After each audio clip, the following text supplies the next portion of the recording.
Polisi memang telah menerbitkan surat perintah penghentian penyidikan atau SP3 kasus tewasnya mahasiswa UI Muhammad Hasya Attallah. Namun ternyata kasus ini masih jadi polemik. Pasalnya almarhum Hasya yang tertabrak mobil seorang purnawirawan polisi itu justru statusnya sebagai tersangka. Malam ini saya akan berbincang dengan pakar hukum pidana dari Universitas Trisakti, Abdul Fikar Hajar. Halo, selamat malam Pak Fikar. Malam, Mas. Oke, baik Pak Fikar. Apakah ini dalam hukum pidana ada seseorang yang meninggal kecelakaan karena tertabrak orang lain justru dijadikan tersangka? Ya, ini yang menurut saya agak lucu, ya, agak aneh gitu, ya. Dalam satu peristiwa yang kemudian ada orang yang meninggal, itu peristiwa itu bisa dikategorikan sebagai peristiwa pidana, dan orang yang meninggal itu bisa juga disebutkan sebagai korban, ya. Nah, apalagi ini peristiwanya adalah kecelakaan lalu lintas, gitu. Ya. Artinya pasti ada, semua pihak, ya, di dalam kecelakaan lalu lintas, jika terjadi kecelakaan itu dapat dikualifikasi melakukan kelalaian, ya, apakah yang ditabrak ataupun yang menabrak, itu biasanya seperti itu, ya. Nah, karena itu baik korban maupun yang bukan korban itu dijadikan tersangka, gitu, dan pasalnya adalah pasal kelalaian yang menyebabkan umpamanya lukanya korban atau menyebabkan kematian korban, ya, dan seterusnya. Jadi menurut saya nggak mungkin orang ini meninggal sendiri, gitu, ya, kecelakaan sendiri, kecuali kecelakaan tunggal, ya, dia jatuh terpeleset kemudian dia meninggal dunia, gitu. Nah, kalau seperti itu kan artinya kalaupun ada tindak pidana, ya korban sendiri itu ininya pelakunya yang punya, ya, yang jadi terdakwanya istilahnya, gitu, jadi tersangkanya. Tapi kalau ada dua orang atau lebih, ya, maka orang-orang yang hidup itu harus dijadikan tersangka. Nah, bahwa kemudian di proses peradilan nanti dia bisa membuktikan dirinya, ya, bahwa dia sudah demikian hati-hati ketika mengendarai kendaraannya, tetapi itu terjadi juga, ya. Nah, baru itu bisa menjadi pertimbangan hakim nanti untuk memutuskan apakah dia dilepaskan dari dakwaan dia karena kelalaian menyebabkan kematian orang lain atau tidak, gitu. Jadi bukan di tingkat penyidikan. Penyidikan itu mestinya hanya menjelaskan atau mengemukakan ini hasil penyidikannya seperti ini, biar dibawa faktanya oleh jaksa penuntut umum ke pengadilan, gitu. Siapa yang dianggap bertanggung jawab terhadap kematian korban umpamanya, seperti itu, gitu. Berarti dalam penyidikan itu tidak ada status tersangka ataupun korban begitu, atau bagaimana ini Pak Fikar? Ya, tetap ada. Artinya orang yang hidup itu pasti dijadikan tersangka seharusnya, gitu. Nah, mungkin kalau bukan purnawirawan polisi itu udah jadi tersangka juga itu.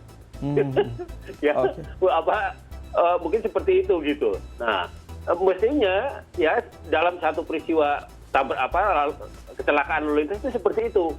Dua pihak itu dianggap lalai, gitu. Nah, bahwa dia tidak lalai atau satu orang yang hanya yang lalai, itu nanti pengadilan yang memutuskan. Mestinya seperti itu, karena sudah ada orang yang meninggal, sudah ada orang yang mati, gitu. Nah, itu yang harus bahwa ini menjadi peristiwa pidana, gitu. Dan peristiwa pidana itu harusnya yang memutuskan adalah pengadilan. Karena itu yang hidup itu pasti harus dijadikan tersangka dulu, ya, terdakwa dulu. Nah, baru nanti diperiksa di pengadilan akan jelas, ya. Pengadilan akan memeriksa semua saksi, ya, yang baik yang melihat memberatkan maupun yang meringankan juga, gitu. Nah, sehingga nanti sampai pada satu kesimpulan bahwa orang ini memang meskipun ada orang meninggal, orang ini tidak bersalah, seperti itu.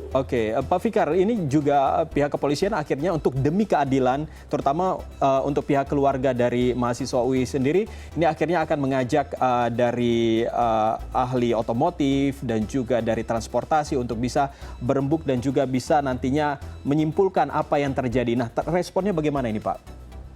Ya boleh saja, ya upaya itu boleh saja, ya. Tetapi itu tadi saya bilang ini peristiwa ada orang yang meninggal, ada orang yang mati. Yeah. Artinya harus ada yang bertanggung jawab gitu. Yang pasti kalau hukum pidana melihatnya yang hidup pasti harus bertanggung jawab, ya dalam satu peristiwa yang hidup. Nah, apakah dia kemudian terbukti atau tidak bertanggung jawab? Nah, nanti pengadilan berdasarkan alat-alat bukti dia bisa berargumen bahwa sesungguhnya bukan dia yang menyebabkan kematian, bukan dia yang menyebabkan ini. Nah, itu nanti di pengadilan begitu. Ya kalau di kepolisian itu penyidikan, dia menyidik saja. Dia harusnya tekanannya pada ada orang yang meninggal gitu. Tekanannya pada itu, bukan pada orang ini nggak bersalah gitu, yang hidup tidak bersalah, bukan pada itu. Tetapi siapa yang bertanggung jawab terhadap orang yang meninggal, itu yang mestinya tekanan penyidikan tuh itu gitu.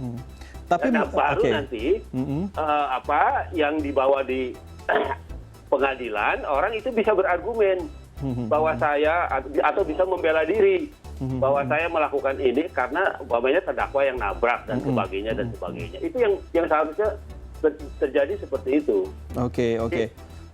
Berarti di kepolisian itu penyidikan, nanti jaksa yang akan membawa ke pengadilan. Di pengadilan lah itu kemudian diklarifikasi, diperiksa semua saksi secara terbuka gitu. Nah, kalau di kepolisian kan tidak terbuka, cuma di penyidikan gitu. Yang kemudian disimpulkan. Padahal sebenarnya sudah ada korbannya yang meninggal gitu. Bagaimanapun juga itu peristiwa tabrakan gitu loh. Lalu bagaimana dengan respon dari Pak Fikar sendiri yang polisi sempat mengeluarkan SP3 terkait dengan kejadian ini? Apakah itu terlihat terburu-buru dalam memutuskannya atau bagaimana?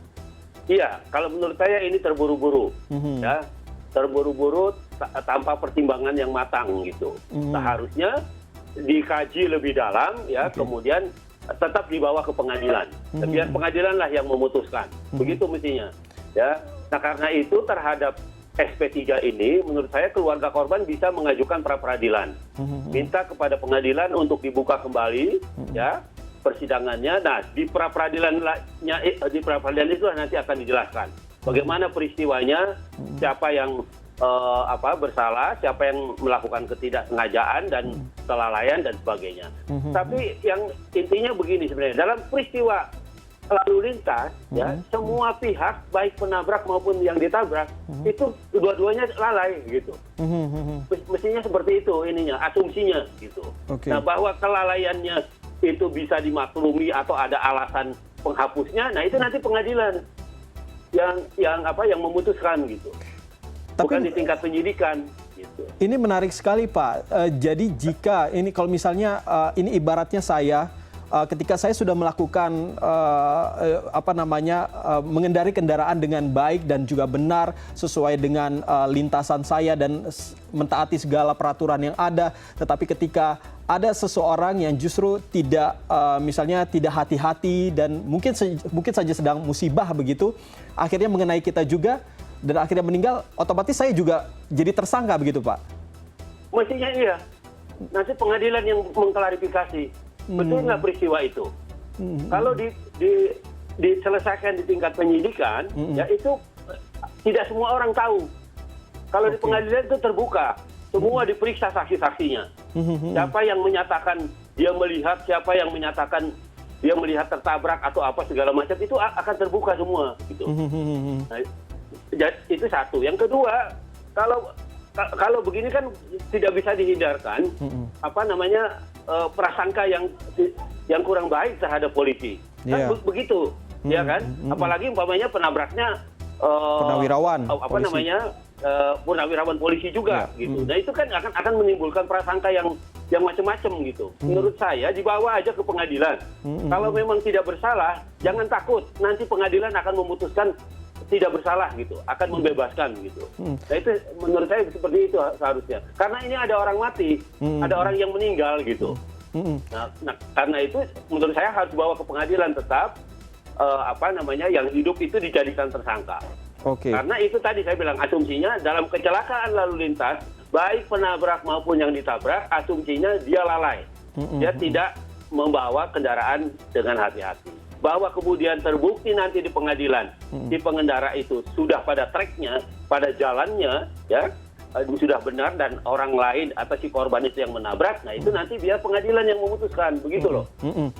Di luar soal pengadilan yang nantinya akan memutuskan terkait dengan hal ini, tentunya pihak kepolisian sudah sempat untuk membela diri dengan mengatakan bahwa ini sudah berdasarkan dari olah TKP dan juga berbagai macam hal yang sudah dilakukan oleh pihak kepolisian. Sejauh ini bagaimana tanggapan dari Pak Fikar sendiri? Apa yang menjadi pembelaan dari pihak kepolisian yang sudah melakukan berbagai macam hal, termasuk halnya melakukan olah TKP, gelar perkara dan lain sebagainya? Ya nggak apa-apa, itu memang pekerjaannya penyidik gitu, ya. Tapi korban dalam hal ini adalah keluarga yang meninggal itu bisa melakukan upaya hukum, memperadilankan putusannya kepolisian itu yang meng-SP3-kan itu. Ya dia bisa membuka kembali nanti di pengadilan biar menjadi jelas gitu. Bahkan umpamanya keluarga korban bisa membawa saksi-saksi yang melihat di luar saksi yang diperiksa oleh polisi, tetapi dia melihat gitu kejadiannya. Umpamanya terjadinya di depan tukang kelapa atau terjadinya di depan gitu ya. Nanti itu bisa dibawa sebagai saksi gitu, sebagai orang-orang yang memperhatikan. Begitu. Saya kira lebih terbuka, kalau di pengadilan bisa lebih terbuka. Saya menyarankan untuk di pra-peradilankan aja. Baik. Lagi-lagi pihak keluarga harus meminta untuk adanya sidang pra-peradilan dan juga mungkin dari yang diharapkan jadi tersangka ini bisa membuktikannya nanti di persidangan ya Pak ya. Terima kasih Pak Fikar sudah berbincang dengan kami di malam hari ini. Semoga kita semua selalu sehat walafiat dan juga tidak mengalami hal-hal serupa seperti di kemudian hari nantinya. Terima kasih sekali lagi Pak Fikar, selamat malam. Ya, amin.